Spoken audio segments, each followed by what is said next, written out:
Hey, welcome to another episode of Inspiring Youth. I'm Bruce Outridge, I'm your host, and today we are going to talk about the arts. We have two young artists in the studio this morning, we've got Shawn and Josh Tisa. Welcome to the show, guys. So you guys are both very talented artists. So we're going to talk to you first, Josh.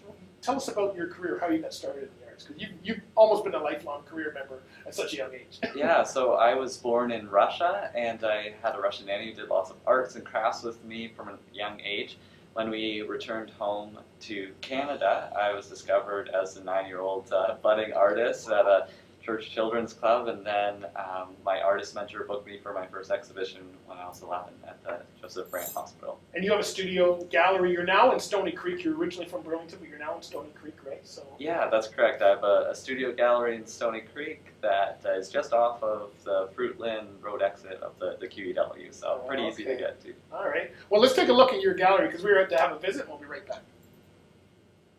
All right, we're on location with Josh Tisa and his art gallery studio here in Stony Creek. Welcome to the show, Josh. Thank you. All right, you have some amazing art. You have pieces that are different shapes, and tell us how you got started here in the gallery. Well, I got started into art when an artist took me under her wing in Burlington, and she booked me for my first exhibition when I was 11. Wow. And when I was 16, I opened my studio gallery here in Stony Creek. Yeah, and your gallery, I've been commenting since we got in here that I don't believe you're actually 22 because you got enough work for, I know 60-year-olds that don't have this much work. So how do you produce all this work? Like, are you painting nonstop?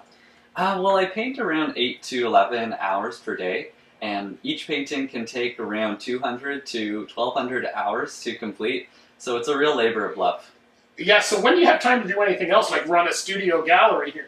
Oh, well, my studio's open from Tuesday to Saturday from 1 to 5 in the afternoons, and so while I'm painting, people can come and visit me and see the work that I'm doing and what I have available for sale. But it can be sometimes a challenge as well with it being at school part-time and doing my classes online. But you know, somehow I'm able to balance my schedule, and yeah, I love what I do. It doesn't feel like a job for me to do art. It's a pure joy coming into the studio every day. Do what you love, that's what they say. So tell us about your work. What medium are you using? Do you use oil, watercolor, I think probably acrylic maybe?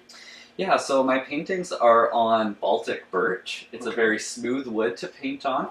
The underpainting is completed in acrylics, which dry quickly so I can do the major block-ins fast. And then the time-consuming part comes in when I switch to oil paints to do all the fine detail and fine blending. Oh, that's a mix that you don't... Well, I guess it's been around, but you don't hear people use... They usually have to stay with oils or acrylics. They don't usually mix the two. How did you come to that? Was that just kind of something you found out as you're learning? Well, I did start in chalk pastels, then transitioned to acrylic so I could do larger pieces.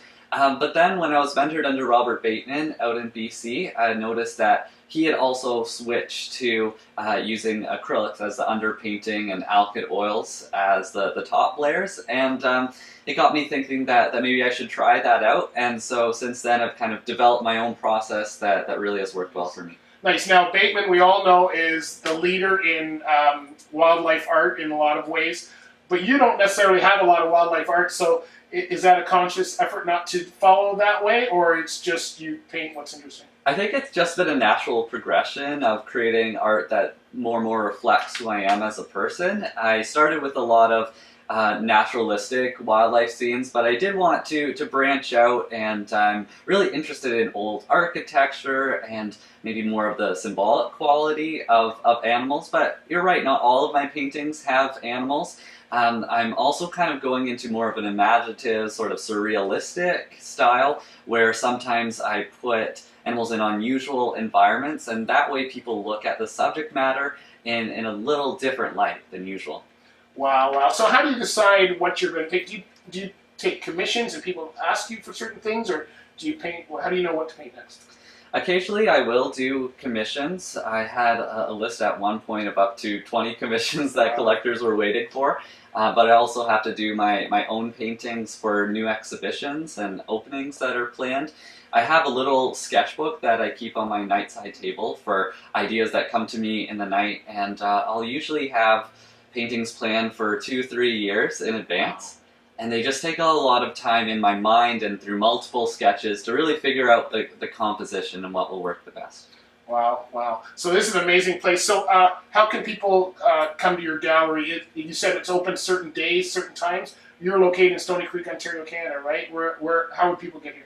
Okay, so my studio gallery is located here on the corner of King and Gray. I'm actually just right off the highway on the QEW, and so I have attraction signs that will direct people off the highway, as well as further signs to direct people here. And so yeah, anyone's more than welcome to come and visit me here at my studio. Do you have online presence? Do you have a website people can check out? Yeah, they can check out more of my work at joshtisa.com, as well as I'm on all the social media platforms. All right, well, thanks for having us out today. This is amazing work, and I know that you're already very successful, so you don't need my help, but I hope that you will be very successful in the future. Oh, thank you very much. This is, just like I said, a joy for me, and I hope that I can be able to create work that really moves people, but most important to me is that I give back, that it's more than just the success and fame that I've had, but to really be able to make a difference and inspire other youth to follow their passions like I have. You're on the right show. So that's another location episode for Inspiring Youth. Wow, wow. And Shawn, you and I met at an arts festival not too long ago. You were busy selling your wares. I think it was one of your first shows. So tell us about your art and how you got into becoming a full-time artist. I got started at Sheridan. I had a professor there who was really inspiring, and he kind of helped talk me into sticking with painting because I was going to end up in university for history instead. And from that point on, it's been 7 years, and I've just been, I've lost it, and then I've gotten it back, and this whole style has kind of developed from there. So. Okay. And do you just do your art? Because I think when we were talking, you were saying that you were teaching and all kinds of stuff. So is it just art, or is it? The ultimate career goal is to teach color theory at a post-secondary institution. It's just trying to find the back roads way of getting there. Yeah.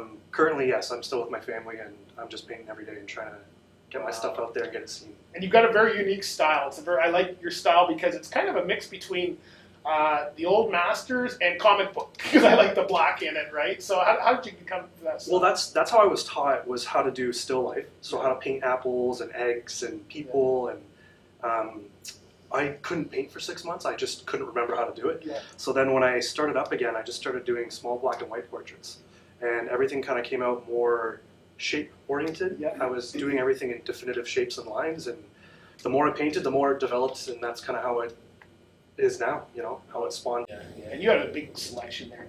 Josh, you studied under some of the masters, as we will call them.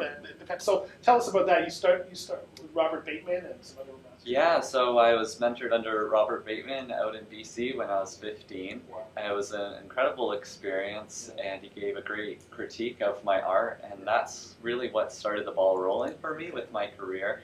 And later I was mentored under the head of McMaster University's School of the Arts, Judy Major Girardin. And are they the ones that kind of helped you? Your style is very different from Shawn's. You're very detailed, and so how did you come to that style? Well, I am pretty introverted, and I really have a patient attention for detail. Yeah. And so I think that paired with my interest in the natural world and observation, I felt that the style of realism would kind of best reflect my personality with just my desire to show diversity and particularity that's all around us in the world. Okay, and I want to ask both of you, you probably both have a different take on this, but young people coming into the arts, are they looking at the arts as a career, or are they just looking at it as like a hobby? Like, what are your friends saying, or what maybe have you heard, in schools and stuff like that? What are you hearing? I'll start with you, Shawn. Yeah, okay. I've had this conversation come up a few times with people, and I used to work as a custodian at a high school, and I got to go into the art class and talk to the grade 12s about post-secondary and studying it in university. And a lot of people get discouraged about it, and they think it's kind of impossible. And for me, it's at the age of 25, everyone going into something doesn't really have that opportunity right away to get into it. So I kind of tell them it's like everything. It's like engineering, it's like science. There's no guarantee. It's just hard work, luck, and hopefully the right timing, right? So I think that's kind of what I'm trying to promote when I talk to people about art, or when I teach it, or when I just do it. I just try to tell everyone that you can learn. it's not limited to anyone, and that there are possibilities of making money and trying to survive. You know? Yeah. And you got a different take. I mean, I want the same response from you about what people are saying, but you're how old now? 22. 22. And you've been doing this for 9 years. You guys can do the math on how that works. So we've talked about this a little bit before. Do people take you seriously? Do they see that you're a full-time artist at the age of 22? You know, for the most part, it's been quite, I guess, beneficial for me because collectors see that I have potential for the future, that because I've spent all these years in kind of growing a collector base, I'm a little bit ahead of the curve that way. But like similar to what Shawn was saying, like I really enjoy going into schools and trying to inspire youth to follow their passions at a young age. And you know, I enjoy teaching the laws of perspective, and kind of in the wake of defunding arts programs in the schools, I think there is a real need for working full-time professional artists coming into the classroom and really inspiring youth and showing them that it is really possible to make a career in the arts. It's not easy, and you have to work really hard at it, but you know, there are examples of people who have made it. That's great. And Shawn, you've been doing this roughly about 7 years, but how long have you been doing it professionally? I'd say around three. So you're a little further back than where John, because you started way too young. Like, it's rare. I'm not. Yeah, people don't usually start that early at a young age. So where do you see your career going now? 3 years, you're kind of over that beginning stage. How do you see it progressing? Currently, I'm just trying to, again, get my stuff out there more and trying to paint as many different things as I can in my current style. So for the painting, that's kind of what I'm shooting for. My ultimate career goal, though, is still to find some kind of way into getting to meet the right people and network better and just teach painting. I love color theory, and I love learning how to mix paint, how to look at objects, and how to interpret them. So that's what I'd like to teach people how to do eventually. Right. So that's my full-time career goal. Okay. And then the art is definitely the important backing to it. Right. And you have a book out and your foundation. Let's talk about your book first. So your book is, tell us about your book. It's on the first decade, which I still have problems with anybody being 22. Having a decade of work is just wrong. Yeah.